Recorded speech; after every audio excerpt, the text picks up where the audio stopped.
আসসালামু আলাইকুম, সবাই কেমন আছেন? আশা করি যে যেখানে বসে দেখছেন সবাই খুবই ভালো আছেন। আজকে আমি খুবই মজার পটেটো স্ন্যাক তৈরি করব, পটেটো স্মাইলিস। যারা মচমচে ক্রিস্পি খাবার লাইক করেন তারা সবাই একবার ট্রাই করে দেখতে পারেন, খুবই মজার একটি রেসিপি। 3টা মিডিয়াম সাইজের আলুকে আমি মাইক্রোওয়েভে 8 মিনিটসের জন্য বেক করে নিয়েছি। আপনি সিদ্ধ করেও নিতে পারেন। আলুকে ছিলে আমি ম্যাশ করে নিয়েছি। এর মধ্যে দিয়ে দিয়েছি 1 কাপ ব্রেড ক্রাম্ব, কর্নস্টার্চ দিয়েছি 2 টেবিল স্পুন, সল্ট দিয়ে দিচ্ছি হাফ টিস্পুন, ব্ল্যাক পেপার দিয়ে দিচ্ছি 1/4 teaspoon, garlic powder 1 teaspoon, onion powder 1 teaspoon. এখন সব কিছুকে আমি ভালো করে মিশিয়ে নিচ্ছি।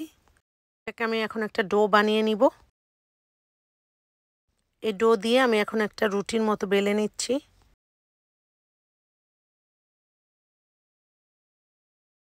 এই ডো থেকে আমি কুকি কাটার দিয়ে ছোট ছোট পোর্শন করে নিচ্ছি।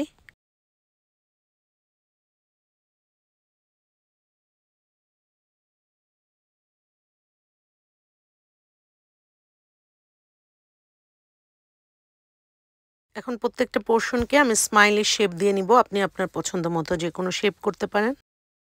একটা স্ট্র ইউজ করে আমি আইস বানাচ্ছি।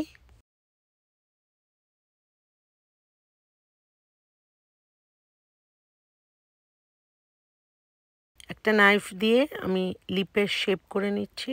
আমি অনেকগুলো স্মাইলি বানিয়েছি।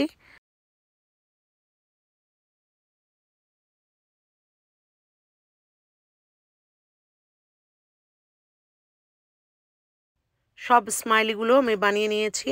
এখন 2-1টা আমি স্যাড ফেসও বানাবো।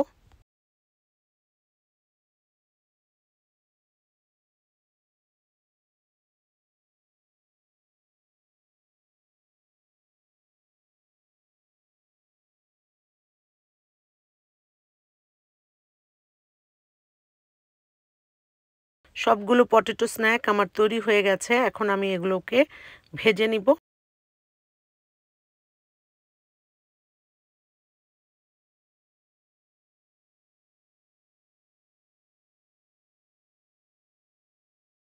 পটেটো স্ন্যাক ভাজার জন্য আমি একটা ফ্রাই প্যানের মধ্যে তেল দিয়ে নিচ্ছি। তেল হালকা গরম হওয়ার পর এর মধ্যে আমি পটেটো স্ন্যাকগুলোকে দিয়ে দিচ্ছি। 3টা-4টা করে আমি একসাথে ভাজবো। একসাথে ওভারক্রাউড করব না, কারণ তাহলে ক্রিস্পি হবে না। পটেটো স্ন্যাকগুলোকে আমি 2 সাইডে গোল্ডেন ব্রাউন করে ভেজে নিয়েছি। তৈরি হয়ে গেল খুবই মজার পটেটো স্মাইলিস। পটেটো স্ন্যাকগুলো দেখতে খুবই সুন্দর হয়েছে, খেতেও খুবই টেস্টি এবং ক্রিস্পি হয়েছে। আমার আজকের এই ভিডিওটি ভালো লাগলে প্লিজ লাইক করবেন, শেয়ার করবেন। Thanks for watching. আল্লাহ হাফেজ।